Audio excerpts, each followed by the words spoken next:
আনসারকে দিয়ে যে খেলা শুরু হইল তাতে বোঝা যায় পতিত সরকারের সেনাপতিরা এখনো সবল এবং সক্রিয়। এই আনসার কাণ্ড একটা কিন্তু ওয়েক আপ কল প্রফেসর ইউনূসের সরকারের জন্য। সরকারের সব স্তরে হাসিনার লোকজনদের না বাইর করে দিলে এই অনিশ্চয়তা এবং স্থবিরতা কাটবে না। আমি এটা ক্রমাগত বলে আসতেছি, সুপ্পু থেকে শুরু করে হাসিনার নিয়োগ দেওয়া ব্যক্তিদের বাইর করে না দেওয়ার ফল আমরা পাচ্ছি এবং পাইতে থাকবো।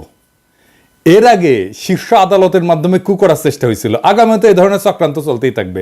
কেউ যদি মনে করে থাকেন পরাজিত ফ্যাসিস্টরা এবং তাদের প্রভু ভারত সবকিছু মেনে নিয়ে বসে থাকবে, তাইলে কিন্তু বোকার স্বর্গে বাস করিচ্ছেন।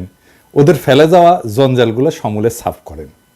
ছাত্ররা আনসার কাণ্ড ব্যর্থ করে দিচ্ছে, কিন্তু ছাত্রদের ডাকতে হবে কেন? পুলিশ আছে না, বিজিবি আছে না, আর্মি আছে না? ছাত্ররা কি ছাত্রলীগ না মাস্তান যে এরা এই শেষ পিটাবে সবাইকে আর সবাই ঠান্ডা থাকবে? এটা কোনো প্রসেস হইল? আনসার অনেক আগে থেকে প্রস্তুতি নিতেছে, আমরা সবাই জানি। আর স্বরাষ্ট্র উপদেষ্টা লেজ মলতেছে বসে বসে। ওই যে দেখেন স্বরাষ্ট্র উপদেষ্টা মালদারে দেখেন কেমনে কথা কয়। 3 উপদেষ্টা এবং অন্যান্য যারা সহকর্মী সবার সাথে আলোচনা করে আমরা একটা সিদ্ধান্ত উপনীত হয়েছি, এখন থেকে রেস্ট প্রথা থাকবে না আনসারে। আর অন্যান্য যে তাদের দাবি দাওয়াগুলি আছে ওই জন্য একটা কমিটি করে দেওয়া হচ্ছে। এই কমিটি পর্যালোচনা করে আমাদের কাছে পাঠিয়ে এবং তা আমরা আন্তঃমন্ত্রণালয়ে বসে একটা সিদ্ধান্ত নেব। এটি আপনাদের কাছে আপনার এই মেসেজটা সবাইকে পৌঁছায় দেন। রেস প্রথাটা এটা একটু ব্যাখ্যা করলে ভালো হয়। রেস প্রথাটা হচ্ছে আমাদের নিয়ম নীতিমালা নিয়োগ বিধিমালা অনুযায়ী ওনারা 3 বছর চাকরি করার পরে 6 মাস যাবৎ ওনারা রেস্টে থাকে। এরপরে ওনারা আবার অঙ্গীভূত হয় 6 মাস পরে। এই 6 মাস ওনাদের জীবন জীবিকাটা একটু দুর্দশার মধ্যে থাকে, সেই জন্য ওনাদের মূল সমস্যাটা ওই জায়গায়। এই জন্য আমরা সবাই মিলে একটা একমত পোষণ করি যে এই প্রথাটা যেন বাতিল করা হয় নিয়োগ বিধিমালা থেকে। সেটা আমরা কিভাবে বাতিল করা হবে সেই প্রক্রিয়াটার মাধ্যমে আমরা এটাকে রেগুলার জব হিসাবে কিভাবে করা যায় সেটা আমরা দেখেছেন কথা কিতে পারে কাঁপিচ্ছে। হ্যাঁ, কাঁপিচ্ছে কেমন করে? আমি শিওর ডরাই প্যান্ট ভিজাই ফেলছে। এরা কোন আক্কেলে স্বরাষ্ট্র উপদেষ্টা বানাইছে? শোনা যায় এরা নাকি বিএনপির রিকমেন্ডেশনে করা হয়েছে, সত্য মিথ্যা জানি না। ওই নাকি কেউ গেলেই তাকে কয় যান বিএনপি করেন বিএনপি করেন, এটা নাকি কয় ওই বিএনপির প্রতি কৃতজ্ঞতায়। যাই হোক, সত্য মিথ্যা তো জানি না। আবার অনেকে আমার কাছে উষ্মা প্রকাশ করেছে যে আমি কেন ওরে 111 কইছি, ওই নাকি ররে ফাটায় ফেলবে একেবারে, কারণ বিডিআর বিদ্রোহ নিয়ে ইন্ডিয়ারে ধরবে, ও ঠাইসা ধরবে। আপনাদের কি মনে হয় ইন্ডিয়ার সামনে দাঁড়ানোর হিম্মত রাখে? সব অপদার্থ উপদেষ্টা নিয়ে চলতেছে। আর এক উপদেষ্টা তৌহিদ সাহেব, উনি মায়ের বাচ্চা হবে তাই ছুটি নিয়ে নাকি আমেরিকা গেছে। এটা রক্তাক্ত বিপ্লবের পরে এই হইতেছে উপদেষ্টার অবস্থা। সাজেশন কইছে যে সমস্ত মামলা দেওয়া হইতেছে তার নাকি প্রথম পর্যায়ে পার হইতে পারবে না। তো এর দায় কার বলেন? আপনারাই বলেন। স্বরাষ্ট্র আর আইন উপদেষ্টার তো নাকি? যাই হোক, আসিফ নজরুল্লাহ এটা ব্যাখ্যা দিছে, কিন্তু এটা নিয়ে পরে আলাপ করবো। আজকে অন্য বিশাল প্রচুর আলাপ আছে, সেই জন্য আজকে এটা ধরিচ্ছি না। তো যে অভিযোগে মামলাগুলো দেওয়া হয়েছে তার বেশিরভাগ ক্ষেত্রে তো হাস্যকর। যেভাবে গ্রেপ্তার হচ্ছে অতি নাটকীয়, আর যেভাবে আদালতে তোলা হচ্ছে তার দায়িত্ব জ্ঞানহীন। আপনি যদি কোনো একজনকে অভিযুক্ত করে আদালতেই তোলেন, তারে মাইরা বিসি ফাটায় তো দিতে পারেন না, তাই না? আপনি শুরু করলেন ডিম মারা দিয়া, এটা মানা যায়। কিন্তু এখন আপনি এমন মাইর দিলেন যে বিসি ফাইটে যাবে। মাহমুদুর রহমানের উপরে কুষ্টিয়া আদালত প্রাঙ্গণে হামলা আর কালামানিকের বিসি ফাটায় দেওয়া কোনভাবে আলাদা? আসিফ নজরুল কইছে দুটো নাকি আলাদা। আলাদা না, দুটো একই জিনিস। অগ্রজ সাংবাদিক মাহমুদুর রহমান সাহেব, উনাকে আদালতে কি নির্মম ভাবে রক্তাক্ত করা হয়েছিল, তখন আপনারা সবাই কি প্রশংসা করেছিলেন? আপনাদের টিভিতে কি এই নিউজটা দেখাতে পেরেছিলেন? বিএনপির আইনজীবীরা এই কাজ করতেছেন কলে, এটা সবাই কইতেছে। নিজের বিবেককে প্রশ্ন করেন কাজটা ঠিক করতেছেন কিনা। মানিকের বিসি ফাটাইলে পাবলিকে খুশি হবে। আমার তো মনে হচ্ছে যে পাবলিক খুশি করার মিশনে নামিছেন উপদেষ্টারা। একজন গ্রেপ্তারকৃত অভিযুক্তকে যদি নিরাপত্তা দিতে না পারেন, তাহলে ক্যান্টনমেন্টের মধ্যে আদালত বসান। ক্যান্টনমেন্ট ছাড়া তো এখন আপনাদের কোনো গতি নাই। কিছু হইলে ক্যান্টনমেন্ট, কিছু হইলে আর্মি, তো যান ক্যান্টনমেন্টের মধ্যে যে আদালত বসান, ওইখানে নিরাপত্তা দিতে পারবেন। তো মানিকের উপরে হামলার জবাব কিন্তু প্রফেসর ইউনূসকেই দিতে হবে। আজ হোক কাল হোক, এক সময় দিতে হবে। বিএনপির আইনজীবীদের কেউ এই প্রশ্ন করবে না। প্রফেসর ইউনূসকে এমন একটা বিব্রতকর প্রশ্নের মুখে ঠেলে দেওয়া কার স্বার্থে, কার উপকার করবে? মনে রাখেন, উনি যে আছেন এই জন্য ওয়েস্টকে আমাদের ব্যাপারে হোস্টাইল করতে পারতেছেন ইন্ডিয়া। উনারা আজাইরা বিব্রতকর পরিস্থিতিতে ফেলেন না, উনারা বিব্রতকর পরিস্থিতিতে ফেলবে ইন্ডিয়ান লেসপেন্সারেরা। আপনি যদি ইন্ডিয়ান লেসপেন্সারদের জন্য দেওয়া প্রভুপাদ উপাধি পাইতে চান, সেটা অবশ্য আলাদা কথা। তো প্রফেসর ইউনূসের ডিপেন্ড করলাম, এবার ওনারা এটা ধরি না, কি কন আর ধরি। স্যার আপনি যে জাউরার লগে দেখা করছেন, এই যে ইন্ডিয়ান হাই কমিশনার, আমি খুব মাইন্ড করেছি। আপনার কেউ নিশ্চয়ই বলে যে পিনাকি হুদাই মুখ খারাপ করে। হ্যাঁ, দেখেছেন কি টাইটেল করেছে, দেখেছেন পত্রিকার নিউজে দেখেছেন? হ্যাঁ, এই টাইটেল যদি সত্যি না হয় তাহলে আপনার দপ্তর থেকে প্রতিবাদ পাঠাবেন, আর যদি সত্য হয় তাহলে আপনাকে জবাব দিতে হবে কেন ইন্ডিয়ার কাছে আপনি সাহায্য চাইছেন।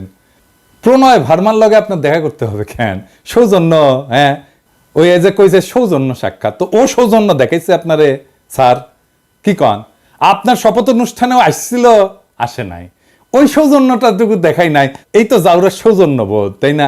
আপনি বলেন ছাত্ররা আপনারা দায়িত্ব দিছে, তো ছাত্ররা কি ভারতের সাথে কুসুম কুসুম সম্পর্ক অনুমোদন করে? করে না তো। তবে এই ছাত্রদের সম্পর্কে কিছু বলা দরকার একজন অগ্রজ হিসাবে, আর এই লড়াইয়ের একজন স্টেক হোল্ডার হিসেবে। আর প্রফেসর ইউনূসকে কিছু ইনসাইড স্টোরি সম্পর্কে বলা দরকার, তাইলে ওনার বক্তব্যগুলো আশা করি আরো নিখুঁত হবে।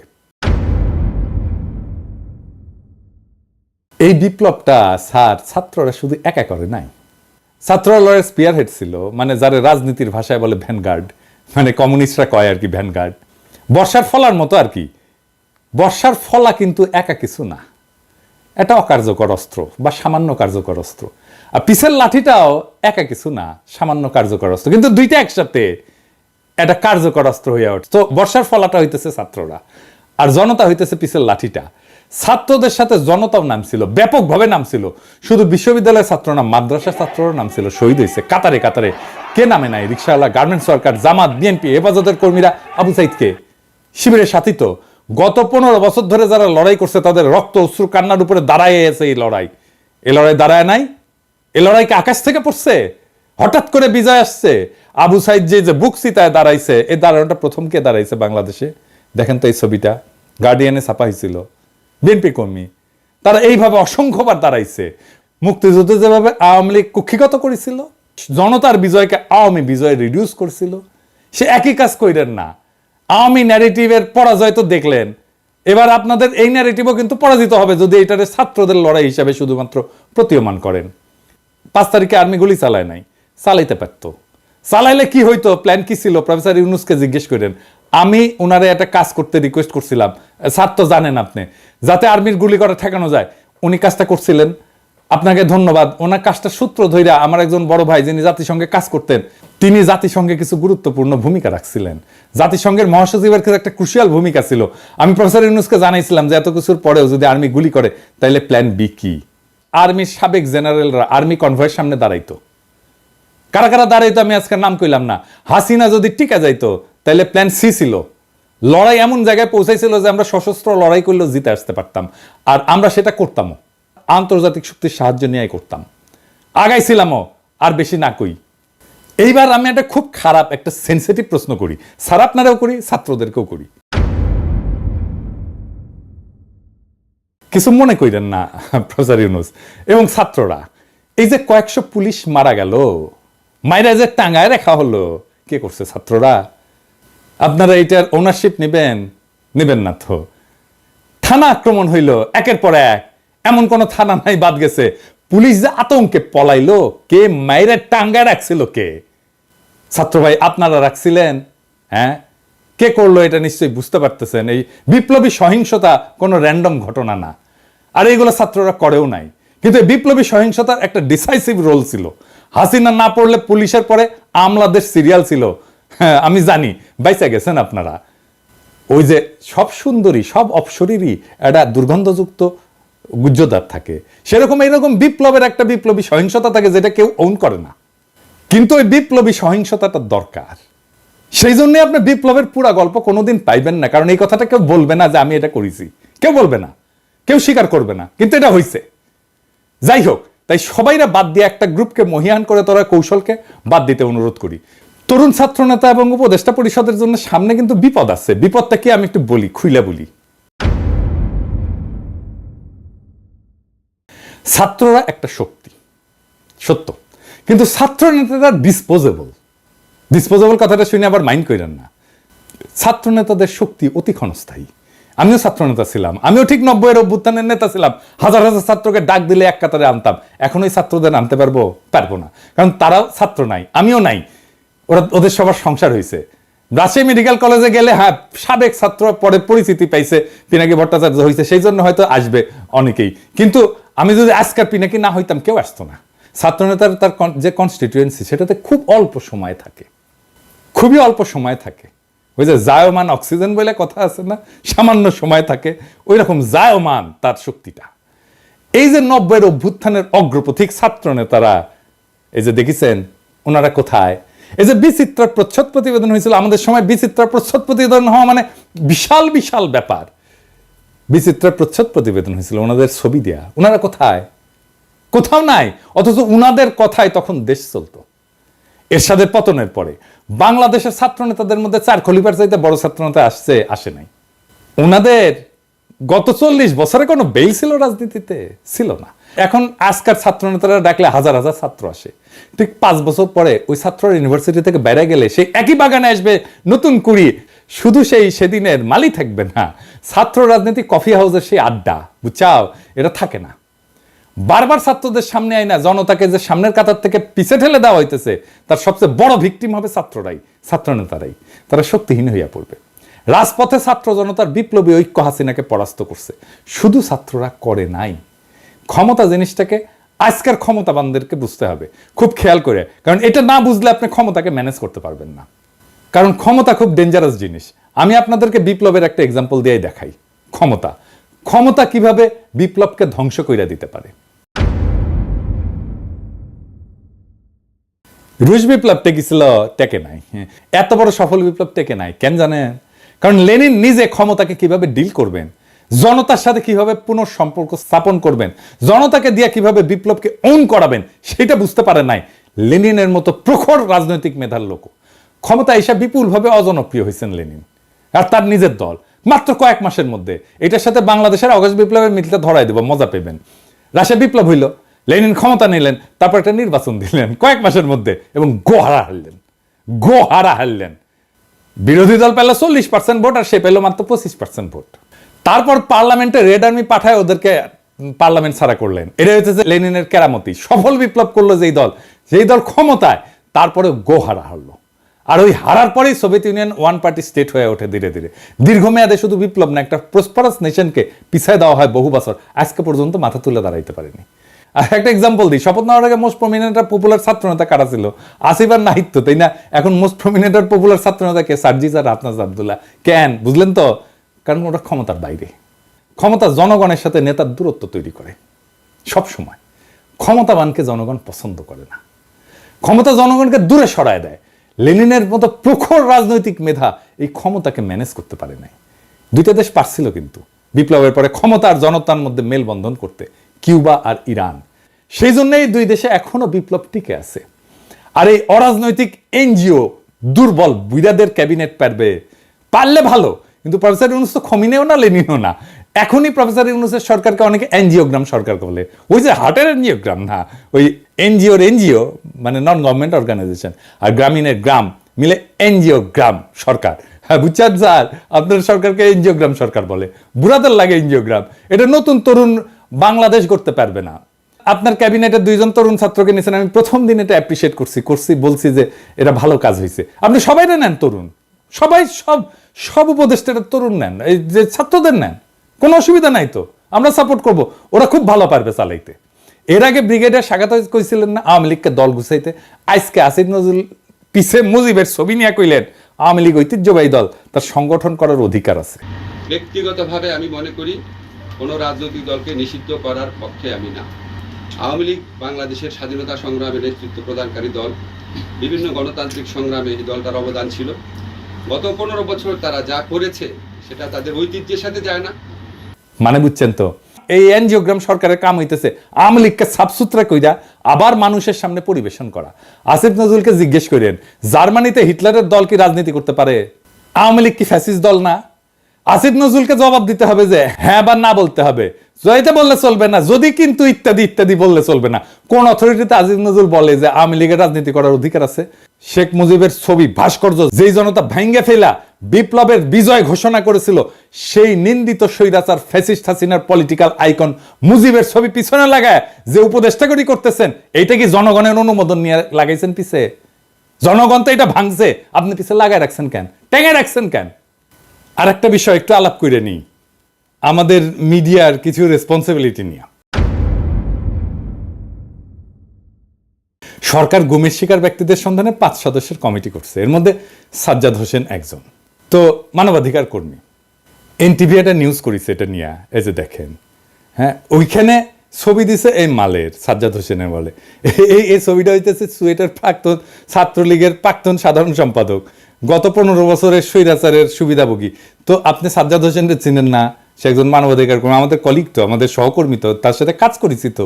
আপনি সে একজনের জায়গায় আরেকজনের ছবি দিয়ে দিবেন আর হাউকাও লেগে যাবে বিভিন্ন জায়গায়। আমার কাছে কতজন পাঠাইছে, এই যে দেখেন এই লোক গুমের হয়েছে। আরে না রে ভাই, এই লোক তো হয় নাই। হুদাই আপনি কি সাংবাদিক নিয়ে রাখছেন এনটিভিতে এই সমস্ত আউল ফাউল? এডিটর সাহেব দেখান তো এনটিভির নিউজটা দেখান, আর ছবিটা দেখান, আর ওই দেখায় দেন যে ওটা কার সাথে মিল আছে, কার ছবি ব্যবহার করেছে দেখায় দেন। এই কাজ করেন না। যাই হোক, আর এটা ইস্যু নিয়ে প্রফেসর ইউনূসের আমি নজর কামনা করছি। আসেন এটা আলাপ করি। হাজার হাজার আহত জনতা ছাত্র কাতরাইতেছেন। আপনি বলছিলেন না এদের চিকিৎসা ব্যবস্থা করবেন, আর তালিকা করতে পারলেন না আহত নিহতদের। আপনার উপদেষ্টাদের তো জানাই নাই কেমনে দেশ চলে, কিভাবে দেশটা ফাংশন করে, কয় হাজার আহত, 10,000 20,000, তালিকা করতে পারেন না এতদিনে।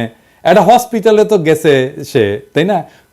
যে কোনো হসপিটালে যে কোনো আহত রোগীর একটা আলাদা ডেটাবেস থাকে, ওটা পুলিশ কেস বলে, এটা লাল সিল দেওয়া থাকে, ইনকা করে ঠাকাস করে মেরা দেয়।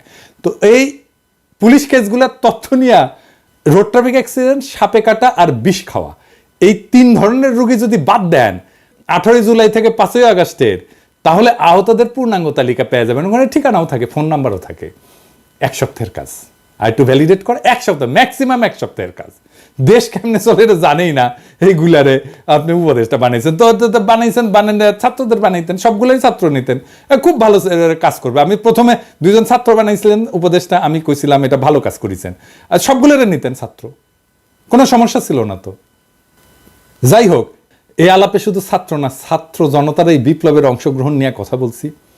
তো আমি শহীদদের নিয়ে এপিসোডে মাঝে মাঝে শেষ করতাম। আজকে আমি যারা নিয়ে কথা বলবো সে শহীদ কিনা জানি না, কিন্তু এই আন্দোলনে সে একজন নিখোঁজ ব্যক্তি। আসেন তারে নিয়ে একটু কথা বলি। ইয়াসিন আরাফাত একজন দরিদ্র শ্রমিক, রাজধানীর ঢাকার কুড়িল এলাকায় ইঞ্জিন মেকানিক হিসেবে কাজ করতেন। একই এলাকায় ফুচকা বিক্রি করতেন বাবা আবুল কালাম। গত 18 জুলাই বিকেল ইয়াসিন আরাফাত বাবাকে ফোন দিয়ে বলে, বাবা আমি খুব বিপদে আছি।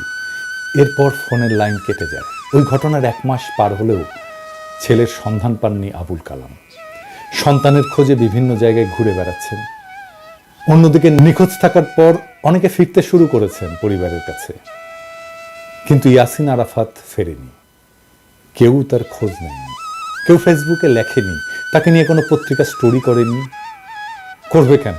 সে তো আর এলিট না, নিতান্তই সাধারণ শ্রমিক, যারা কোনো প্রতিদানের আশা ছাড়াই লড়াইয়ের মাঠে নেমেছিল।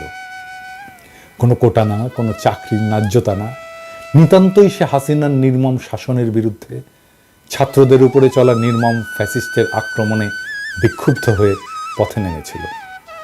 সম্ভবত তার জীবনটাও দিয়ে দিয়েছে। তারপরে বেওয়ারিশ লাশ হয়ে কোথাও দাফন হয়ে মাটিতে মিশে গেছে এতদিনে। তার বাবা কাঁদতে কাঁদতে ছেলেকে খুঁজছে। তার কান্নাও একদিন শুকিয়ে যাবে। বিপ্লবের এমন অসংখ্য শহীদ অগোচরে থেকে যাবে। এইসব জানা অজানা অসংখ্য শহীদদের রক্ত মারিয়ে যারা ক্ষমতার মসনদে বসলেন, তারা এই ফ্যাসিস্টকে সাফসুতরো করে আবার আমাদের পরিবেশন করবেন। হাসিনার অনুগতদের দিয়ে প্রশাসন চালাবেন। পিছনে ফ্যাসিস্টের আইকনের ছবি ঝুলিয়ে একটুও গ্লানিতে ভুগবেন না। ইয়াসিন আরাফাতের বাবা আবুল কালামের জীবনটা এক অসীম দুঃখে ডুবে গেছে। প্রত্যেকদিন সকালে হয়তো তিনি ঢাকার কুড়িলে যান, যেখানে একসময় তার ছেলে ইয়াসিন আরাফাত কাজ করত। পুরনো স্মৃতির টানে তিনি প্রতিদিন সেখানে যান, যেন অলৌকিকভাবে ছেলেকে দেখতে পাবেন হঠাৎ। কিন্তু ইয়াসিন আরাফাত ফেরে না, আর কোনোদিন সে ফিরবে না। আবুল কালামের চোখের পানির কোনো শেষ নেই। সেই জন্যই তিনি কাঁদেন, অবিরাম কাঁদেন। তিনি জানেন যে তার কান্না কখনোই শেষ হবে না। প্রত্যেকটা দিন তাকে মনে করিয়ে দেয় তার ছেলে আর নেই, কিন্তু তবুও তিনি আশা ছাড়েন না। ছেলের খবর পাওয়ার আশায় দিন রাত কাটান। এদিকে ক্ষমতার খেলার মঞ্চে এই সাধারণ শ্রমিকের আত্মত্যাগ কোথাও স্থান পায় না। অন্যদের মতো ইয়াসিনেরও কোনো স্বীকৃতি নেই। তার জীবনটা যেন একটা নিষ্ফল স্বপ্নের মতো। তার বাবা আবুল কালাম নিজের চোখের জল দিয়ে সেই স্বপ্নকে কবর দিয়ে যাচ্ছেন প্রত্যেক দিন। কিন্তু এই নিঃশব্দ কান্নার মধ্যেও আরেকটি আগামী বিপ্লবের বীজ রোপিত হয়েছে। ইয়াসিন আরাফাতের রক্তের ফোঁটাগুলো সেই বীজের জন্যে জল হয়ে থাকবে। হয়তো একদিন, অনেক অনেক দিন পর, এই রক্তের রঙে রঙিন হয়ে, এই রক্তের রঙে রঙিন হবে নতুন একটা ভোর। ইয়াসিনের মতো অজানা শহীদদের রক্তেই ফুটে উঠবে সেই ভোর, যা সত্যিকার স্বাধীনতার আলোকে আলোকিত। ততদিন পর্যন্ত আবুল কালামের চোখে থাকা আশা হয়তো ম্লান হবে না, কারণ তার ছেলের আত্মত্যাগ সেই দিনের বিপ্লবীরা ঠিকই স্মরণ করবে, যে বিপ্লব এক এলিটের হাত থেকে আর এক এলিটের হাতে ক্ষমতা হস্তান্তর করবে না। এভাবেই অগণিত শহীদের আত্মত্যাগ একদিন ইতিহাসের পাতা জুড়ে লেখা হবে। আর তখনই হয়তো আবুল কালামের চোখের জল একটু থামবে এবং তিনি জানবেন যে তার ছেলে কোনো অচেনা ইতিহাসে হারিয়ে যায়নি, বরং সেই ইতিহাসের অংশ হয়ে বেঁচে আছে। ইনকিলাব জিন্দাবাদ।